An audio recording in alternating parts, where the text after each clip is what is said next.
Nakalindot ka niya nga reel kay bisan pag mag-shift ka og lure weight.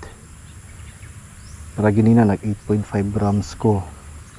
Karon nag shift ko og around 3 grams man yata ni, 3 or 4 grams. Kuha ni siya candy from Casting Maddox. Gaan kini siya. Gibaba lang ako akong brake adjustment to, I think na ako karon sa 3, from 4 to 3 or 5 to 3.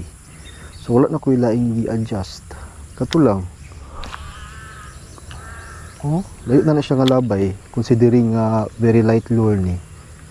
Usually sa inaning lure size, mga spinning reel ra gyud ang kuan ani capable nga mo cast og inani ka gaan na lure. May isa diri ka kuan snakehead atong labayan sa nana.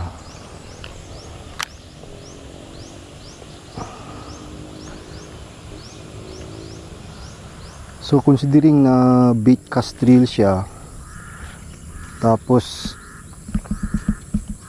ang ako ang rod pag yun is medium rod, so supposedly dili gid siya angay mo cast og inaani nga lure. Pero with the help sa SB spool og sa mag force braking system sa Daiwa, amazing makast niya nga walay problema ning ani kagagmay nga lure. Nice.